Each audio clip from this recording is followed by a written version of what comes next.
Pada malam hari ini kita akan membaca bab tentang al-faqru wal faqoh. Pada malam hari ini saya akan membahas 3 hal. Yang pertama adalah makna faqru dan faqoh. Kemudian kedua, menerjemahkan 7 hikmah yang ada di dalam bab ini. Dan yang ketiga, memberikan sedikit ulasan. Yang pertama tentang faqru dan faqoh. Faqru itu secara standar tasawuf artinya kemiskinan batin yang disengaja. Itu bukan dahaga batin yang nggak disengaja, yang bukan kita nggak mau, tapi kita menyengaja untuk mengetahui dan menyadari kemiskinan batin kita. Yang itu berarti adalah melepaskan ketergantungan kepada selain Allah. Sikap hati yang mengakui bahwa aku tidak memiliki apa-apa dan tidak butuh apa-apa kecuali Allah. Kemudian faqoh maknanya hampir sama. Faqoh itu artinya kebutuhan mutlak dan kerendahan diri di hadapan Allah. Mengaku bahwa diri kita ini lemah, fana, dan hanya bisa hidup karena rahmatnya. Jadi faqru atau fakir ya, yang biasa lebih kita kenal ungkapannya, itu sama sekali di sini bukan berkaitan dengan uang atau kekayaan, tapi soal sikap hati kita. Jadi orang kaya bisa fakir jika dia tawadhu, dan orang miskin bisa sombong jika dia merasa dirinya yang paling sengsara. Atau kalau sekarang Bapak Ibu mungkin sebagian ini masih tergolong Gen Z ya, gitu. Fakir dan faqoh itu sama dengan zero ego mode. Jadi modenya zero ego, bahwa saat kita nggak butuh validasi, nggak butuh brand yang mahal. Kalau main medsos nggak butuh eksistensi lewat likes, lewat jempol, ya Pak. Dan rela menjadi yang invisible selama kita dekat sama Allah. Itu artinya kita kaya secara spiritual meski dompet tipis. Jadi tadi kita ingat bahwa Pak Marjali yang followers TikToknya itu puluhan ribu, ya itu bisa tetap merasa fakir jiwanya dalam pengertian yang seperti ini. Kemudian di dalam kitab Misbahuz Zulam karya Syekh Nawawi Al-Bantani ini, babul fakri wal faqoh itu ada setelah babul zuhud yang kita baca pada pertemuan-pertemuan yang lalu. Itu artinya kalau zuhud itu kita melepaskan cinta dunia, fakir dan faqoh ini kita melepaskan cinta diri sendiri. Itu yang tadi diucapkan oleh Pak Uha dari oleh-oleh di Hiroshima kemarin, bahwa ibadah kita itu harus benar-benar karena Allah, harus kepada Allah, tidak menyembah dunia. Kita ya niatnya nih ngerekam lewat TikTok gitu kan, tapi harapannya karena ingin give. Ya itu ya kemasannya saja dakwah gitu kan, tapi niatnya ya. Misalnya kita bisa zuhud, nggak mengharapkan itu lagi, karena berkali-kali siaran ternyata nggak ada yang give. Bukan, karena memang kita bisa melatih jiwa kita gitu, misalnya karena itu. masih ada satu yang harus kita bersihkan dari hati yang ada di dalam bab ini, yaitu menyembah diri sendiri. Sudah nggak mengharapkan, sudah nggak menyembah lagi hal-hal eksternal, tapi kita masih menyembah diri sendiri. Tuh Pak Fadil mah gitu kan, dia mah konsisten, istiqomah, ngaji terus gitu kan. TikToknya juga beda sama orang-orang yang joget-joget, orang-orang yang jualan. Perasaan seperti itu masih sama dengan menyembah diri sendiri. Jadi zuhud itu tahap eksternal. Kita berhenti mengejar harta, jabatan, dan pujian. Sementara fakir dan fakoh yang ada di dalam bab sekarang ini itu tahap internal. Kita mengakui ketiadaan diri kita sendiri, bahkan di dalam ibadah. Kan ibu-ibu, bapak-bapak pengen dapat vitamin jadi orang soleh-solehah gitu ya, vitamin kuat, sholat, zikir, tilawah. Tapi kalau sudah kuat, misalnya ada perasaan tadi, wah saya sudah solih banget nih di bab ini, di gang ini mah, di RW ini gitu kan. Jamaah masjid, jamaah musola, al-ikhlas saya gitu kan di dalam hati. Kalau pulang ngaji jalannya agak-agak beda gitu.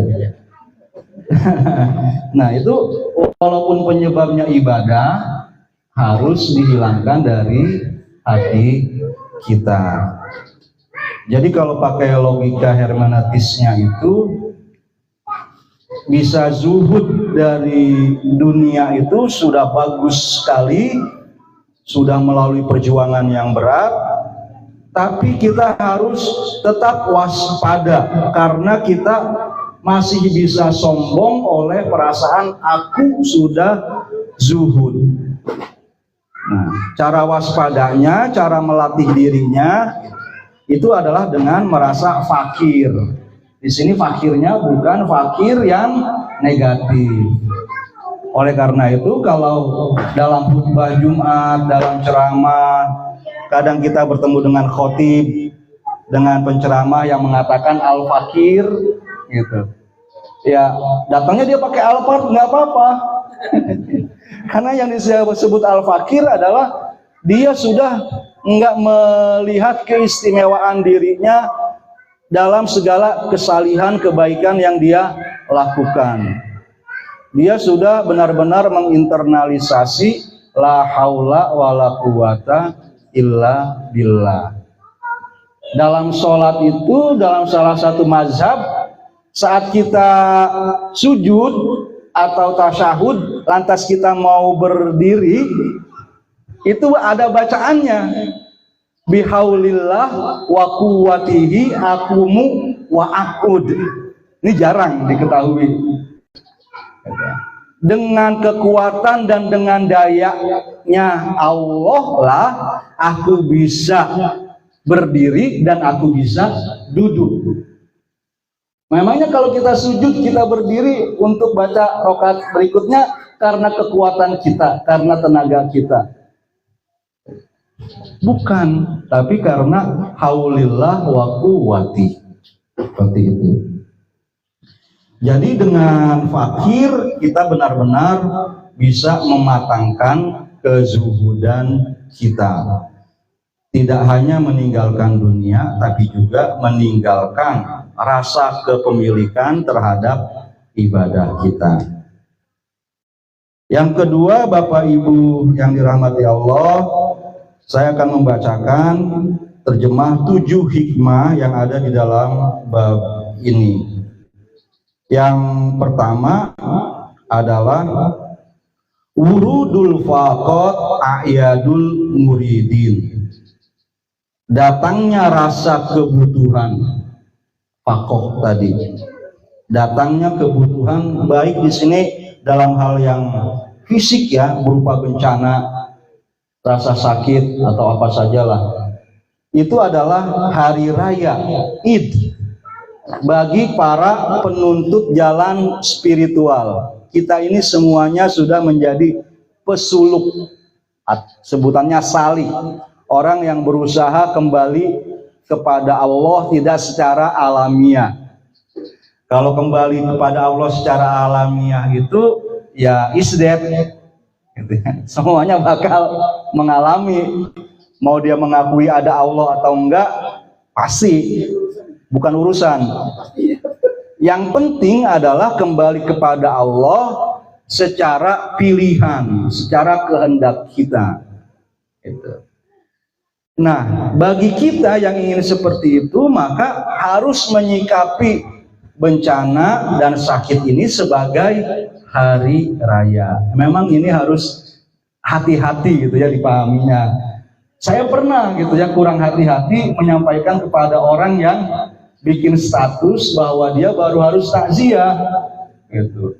Dia bilang, kamu ngomong sendiri sama yang kena bencana bahwa datangnya musibah, kematian adalah hari raya.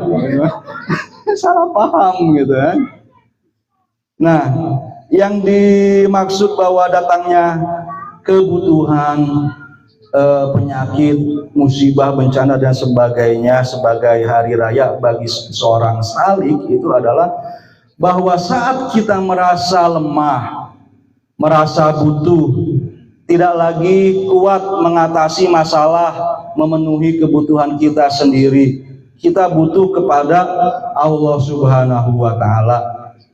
Itu bukan tanda kegagalan, itu tanda bahwa hati kita akhirnya jujur mengakui kodrat kita sebagai manusia, hamba Allah.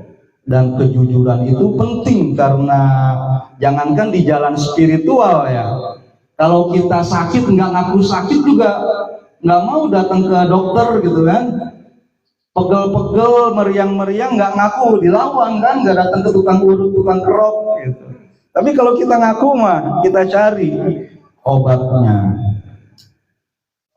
Kemudian yang kedua, rubbama wajadta minal mazidi fil faqat ma la tajiduhu fis sholati wasyam. Rubbama wajadta, boleh jadi engkau menemukan minal mazidi, tambahan karunia, fil faqat, dalam keadaan engkau butuh, ma la tajiduhu fis sholati wasyam, yang engkau tidak temukan dalam sholat dan puasa. Sholat dan puasa itu ibadah yang sangat luar biasa. Ya, ada keterangan bahwa mati syahid itu udah yang paling utama. Sehingga kalau yang lain meninggal dunia itu ya sempat jiwanya tidur dulu gitu ya, nanti bangun lagi pada saat hari kebangkitan. Orang yang mati syahid jiwanya nggak pernah mati, tetap hidup dan tetap mendapatkan rezeki dari Allah. Tapi pada perang Imam Husain, pada saat beliau dikepung oleh musuh-musuhnya, teman-temannya yang jumlahnya sedikit melawan musuh yang sangat banyak, sudah banyak sekali yang gugur, tinggal beberapa orang saja. Tiba waktu zuhur, gitu. Imam Husain minta kepada komandan musuh, tahan dulu, jangan manah dulu, beri kami kesempatan untuk sholat. Gitu. Ada pengikut beliau, murid beliau yang bertanya, wahai cucu Rasul, kita ini sudah hampir mendapatkan tadi syahid, gitu kan, ibadah yang paling utama. Mengapa masih pengen sholat? Gitu, minta izin buat sholat. Beliau bilang, ya karena misalnya perang ini juga kita laksanakan supaya sholat tetap ditegakkan. Gitu. Buat apa kita perang sampai mengorbankan jiwa, mengorbankan keluarga dan seluruh harta, kalau bukan untuk membela azan, hayya ala sholah.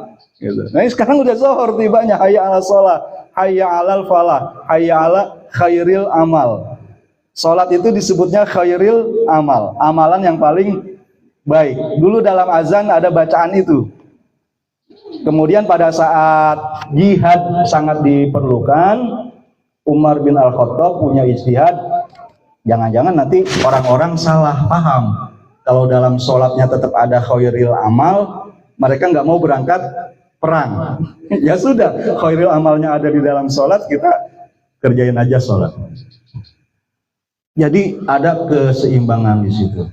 Nah sekarang bahasannya dalam hikam Ibnu Athaillah As-Sakandari ini, boleh jadi pada saat kita merasakan kebutuhan, kemiskinan, ada kebutuhan fisik tadi gitu, atau nggak ada kebutuhan fisik karena kita kaya, uang sudah banyak, kita bingung gimana nih ngabisinnya.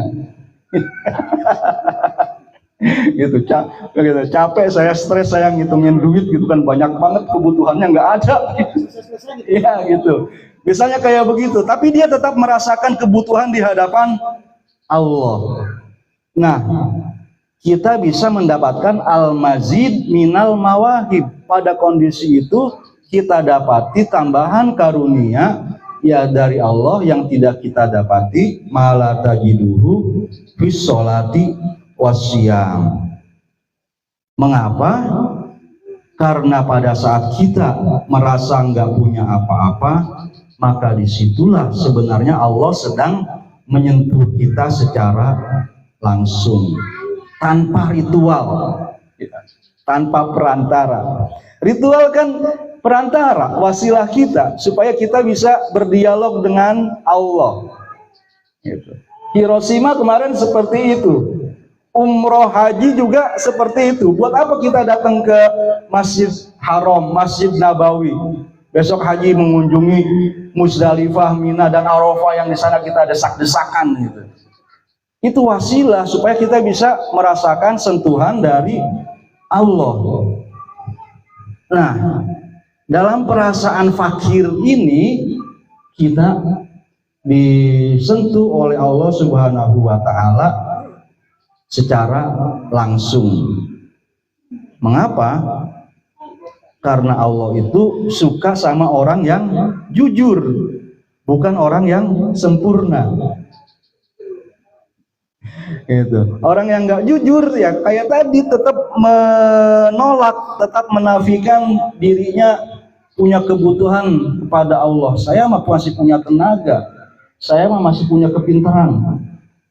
Pak UH, guru BK, mengatasi masalah anak-anak misalnya, nggak ingat sama Allah, ingatnya sama teori BK-nya yang sudah dipelajari di kampus, yang dipelajari lewat pengalaman. Nggak merasa butuh gitu. Gimana sih nih supaya anak ini gitu kan bisa memahami apa yang saya maksud. Terus berusaha gitu kan, cari teorinya, ikut workshop dan segala macam. Yo silakan gitu kan. Tapi pada saat kita merasa butuh, ya Allah bantu saya. Allahumma ftah bainana wa baina qaumina bil haq. Ya Allah bukakan pintu antara saya dengan orang lain, dengan jamaah saya, dengan murid-murid saya, bil haq, dengan kebenaran. Seperti itu. Kita tidak perlu menjadi guru yang sempurna, menjadi ayah atau suami yang sempurna. Tapi yang kita perlu adalah menjadi semua itu yang jujur, yang butuh bantuan dari Allah. Kemudian yang ketiga, al-faqatu busutul mawahib. Busut itu sama dengan permadani seperti ini. Kefakiran itu adalah permadani atau bentangan dari atau untuk hadirnya karunia dari Allah. Jadi kalau ada karpet merah seperti ini kan untuk tamu yang istimewa ya, kayak presiden dikasihnya karpet merah seperti di musola ini gitu.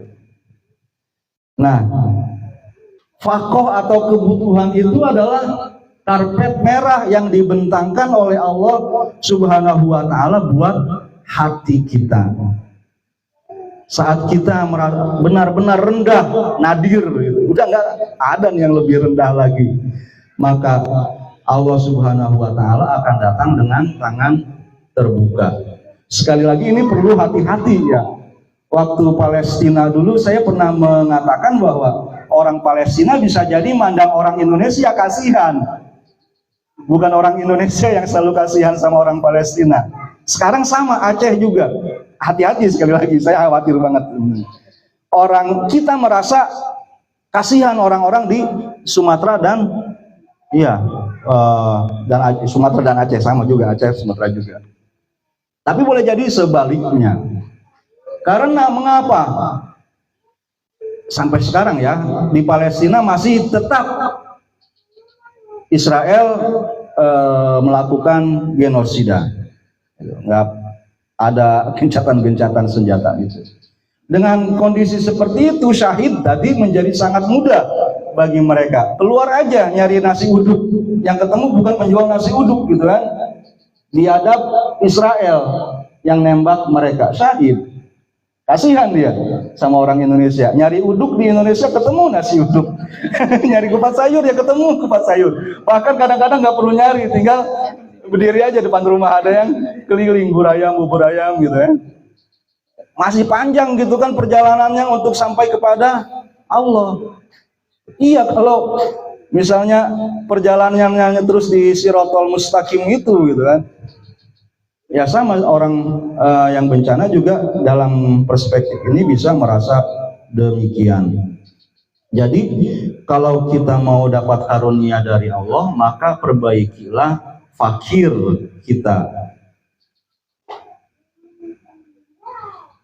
Karena itu yang akan menjadi bentangan tempat turunnya rahmat dari Allah Subhanahu wa taala. Kemudian yang keempat, in aradta urudal mawahibi alaika sahihil faqra wal faqata ladaika innamas shadaqatu lil fuqara. Jika engkau menginginkan karunia turun kepadamu, maka perbaikilah kefakiran dan kefakohanmu. Sesungguhnya sedekah itu hanya untuk orang-orang yang fakir. Jadi Allah Subhanahu wa taala itu memberikan bonus spiritual kepada yang ngaku butuh, bukan kepada yang ngaku sudah cukup.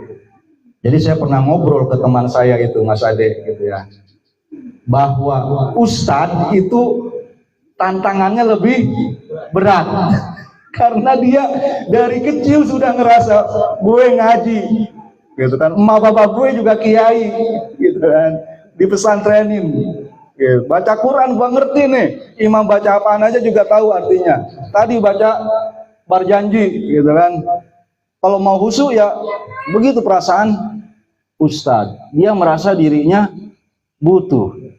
Sementara teman saya itu gitu kan, perjalanan hidupnya, pengalamannya berbeda, maka pada saat dia merasakan kebutuhan kepada Allah gitu, itu yang harus jadi iri di hati. Loh, kenapa dia yang disentuh oleh Allah duluan? Itu ada sebenarnya kisah Sufi Hasan Al-Basri sama muridnya yang preman. Itu. Setelah satu majelis diajarin taubat sama Hasan Al-Basri, malam-malam Hasan Al-Basri itu habis ya nulis, dia ketiduran sebentar, dia ngimpi bahwa muridnya yang preman posisi spiritualnya sudah lebih tinggi dari dia. Langsung besok pagi habis subuh ditanya, malam gue ngimpi nih, posisi spiritualmu sudah lebih tinggi daripada saya. Apa sih sebenarnya yang kamu lakukan? Kan baru ngaji sebentar bab taubat doang. Muridnya jawab, guru tadi malam itu saat guru sibuk menghitamkan kertas-kertas yang putih, nulis kitab, saya sibuk memutihkan hati saya yang hitam dengan tobat. Gitu. Jadi di sini gitu kan, di jalan menuju Allah, gelar-gelar yang normal gitu, yang disebut oleh manusia itu bisa nggak berarti, semuanya tetap rahasia Allah. Ya boleh jadi memang kita tetap mengakui bahwa tadi yang dibilang Pak Uha itu benar, ada orang yang mata airnya lebih jernih daripada kita. Karena Allah yang menunjukkan rahmatnya, menunjukkan karunia-Nya itu kepada manusia supaya jadi bahan pelajaran bagi kita. Kenapa misalnya kitab Syekh Nawawi ini dibaca? Mungkin udah ratusan tahun ya, lebih 100 tahun dari masa hidup beliau hingga kini. Bukan hanya di Indonesia. Apakah misalnya ya guru orang Banten saat itu hanya beliau saja? Ya boleh jadi memang banyak faktor ya, ada murid-murid, ada bantuan yang lain. Tapi kita bisa mengatakan faktor keikhlasan dan sebagainya ini juga penting. Kemudian yang kelima, faqatuka laka zatiyah. Kefakiranmu itu sesuatu yang eksistensial, melekat pada dirimu, sudah dari sononya. Kita lahir jadi makhluk, gitu. Nggak kayak Firaun yang ngaku Tuhan. Gitu. Ya, itu boleh jadi karena Firaun nggak pernah ngerasa sakit, nggak pernah ngerasa lapar dan haus. Kalau dia pernah lapar dan haus, dia nggak ngaku jadi Tuhan. Karena butuhnya kita itu sebagai makhluk pasti eksistensial. Ini juga jangan salah sampaikan Pak Mardali ya. Waktu istri saya bilang, Mas, kusen di rumah kita sudah dimakanin rayap. Saya jawab, kusen itu kan makhluk, bukannya Tuhan. Ya pastilah dia bakal rusak. Gitu. Istri saya diem nggak nerusin gitu kan ngomong. Maksudnya kan ayo kapan kita mau renovasi gitu. Saya juga lagi mabok sama tasawuf gitu. Jadi saya jawab seperti itu. Ya maksudnya pastilah sebenarnya mau omongnya saya nggak salah gitu kan. Cuman kalau saya bercanda kan nggak lucu gitu kan, garing gitu. Saya tertawa baru istri saya tertawa. Gitu. Karena seperti itu ya maksud saya faqatuka itu zatiyah. Wa wurudul asbab muzakkiratun laka bima khafiya 'alaika minha.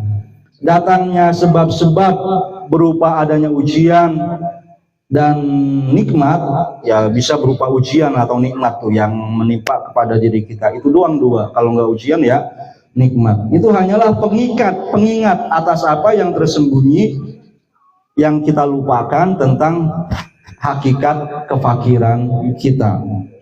Fal faqatu zatiyah la tarfa'uhal awarid. Kefakiran yang esensial itu tidak bisa dihilangkan oleh keadaan-keadaan luar. Sekaya apapun, misalnya orang yang punya sawit di Sumatera itu, dia harus, ya kasihan sekali. Ini sebenarnya bab zuhud sama bab faqo ini penting banget untuk jadi pemimpin gitu ya, supaya nggak rakus, nggak habek. Kata orang Betawi, mas segala sesuatu diambil buat dirinya gitu. Ya, itu nggak dihilangkan oleh keadaan luarnya. Seberapa tinggi pun jabatan yang diperoleh seseorang, dia tetap faqih. Kewajiban dia adalah ya ibadah dan jadi khalifah dengan kewenangan yang lebih besar, maka ya tanggung jawab nanti dampak pahalanya juga menjadi lebih besar buat dia. Selanjutnya yang keenam, khairu awqatika waktun tashhadu fihi wujudu faqatika faturaddu fihi ila wujudi zillatika. Waktu yang terbaik adalah waktu saat kita menyaksikan, menyadari keberadaan kefakiran kita, sehingga kita dikembalikan kepada kesadaran akan kehinaan dan kerendahan hati kita. Bukan pas kita dapat pujian,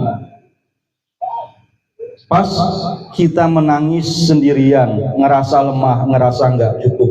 Itu saat yang paling dekat dengan Allah, karena hanya Allah pada saat itu yang bisa mengangkat kembali kepala kita.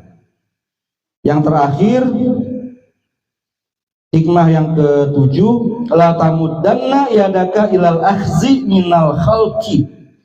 Jangan sekali-kali engkau mengulurkan tangan untuk mengambil sesuatu dari sesama makhluk, illa antara annal muti fihim maulaka, kecuali jika engkau melihat bahwa pemberi sejati dalam pemberian mereka itu sesungguhnya adalah Tuhan. Kalau kita mau ngambil pemberian, meminta pada orang, itu yang kita percaya bahwa orang itu bakal memberi kepada kita dengan kesadaran bahwa dia hanya perantara. Yang memberi yang sejatinya adalah Allah. Kalau enggak bahaya kita. Memang kita dapat bantuan, tapi nanti bisa jadi kita dapat istilahnya itu disebut-sebutlah pemberiannya sehingga hati kita tersakiti dan ya itu lebih parah. Fa iza kunta kadzalika fakhuz ma wafaqal ilmu. Jika engkau mengetahui engkau berada dalam keadaan demikian, yakni ada yang bisa memberi kita bantuan dengan kesadaran seperti tadi, maka kita boleh mengambil, tapi itu pun harus sesuai dengan ilmu, artinya dengan petunjuk syariat atau dengan kesadaran kita tentang apa yang memang kita butuhkan. Nah, Bapak Ibu sekalian, yang terakhir ulasan singkatnya, udah jam 9.40. Tadi ada zero ego ya, bahwa yang paling berat untuk kita atasi adalah berhala sesembahan kita berupa hawa nafsu kita. Hawa nafsu ini mendampingi kita sejak kita lahir gitu ya, ego itu.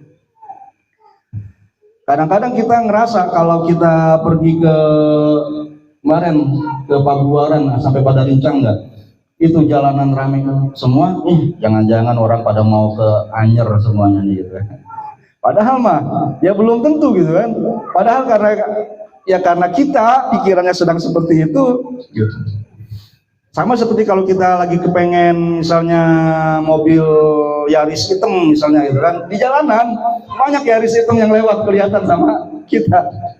Itu bias kognitif gitu ya, ada pemikiran gitu yang ada di kepala kita yang mengalirkan energi kita sehingga kita mau memperhatikan hal-hal yang seperti itu.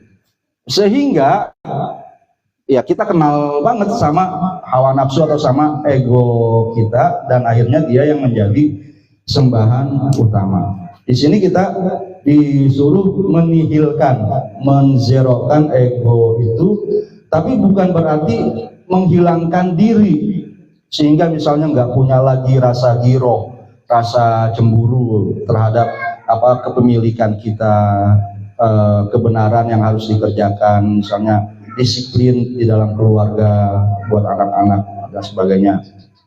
Tapi maksudnya adalah mengurangi dominasi ego kita yang terlalu defensif atau tadi haus validasi. Jadi ego itu juga bisa menjadi sumber kecemasan kita. Kita takut dikritik, terobsesi dengan pencapaian baik diri kita maupun anak-anak kita. Kita nitipin prestasi dan pencapaian keberhasilan yang belum kita peroleh kepada anak-anak kita gitu. Maksain dia mesti begini begitu, padahal mereka punya minat dan bakat yang berbeda dengan diri kita. Atau selalu merasa kurang jika dibandingkan dengan standar sosial. Kalau saya bantu korban bencana di Aceh, saya nggak bakal sama seperti yang bisa dikerjakan sama influencer gitu kan. Dia mah bisa beli cabe bertonton, bisa bawa pembangkit listrik surya gitu. Karena nggak bisa lantas kita membandingkan seperti itu, nggak nyumbang sama sekali. Nah itu salah. Kita harus menerima ya kemampuan kita seperti ini, ya bantulah. Tapi kalau misalnya ada yang kita ajakin nih posisinya sebagai DKM atau sebagai RT nyumbang, ada warga yang nggak mau nyumbang, ya kita harus berimajinasi. Jangan bayangin dia pelit. Mungkin dia punya saluran lain gitu kan untuk nyumbang. Boleh jadi ke Basnas, boleh jadi ke ormasnya dan segala macam. Seperti itu. Jadi zero ego menghilangkan kecemasan, menghilangkan negatif thinking. Zero ego itu seperti detox gitu ya, detoksifikasi, penawar racun. karena zaman gadget sekarang ini itu dia, viewer kita sedikit, kita males lagi menjadi konten. Nah, jangan seperti itu. Kita berharga bukan karena apa yang dipikirkan oleh orang lain. Bukan tidak berpendapat ya, kita harus tetap menyuarakan pendapat, menyuarakan pikiran kita. Bukan pasrah buta, kita tetap harus berusaha. Nah, zero ego itu justru terakhir menjadi peluang bagi kita untuk merdeka dan untuk terus tumbuh, untuk menjadi manusia yang utuh yang mengabdi kepada Allah.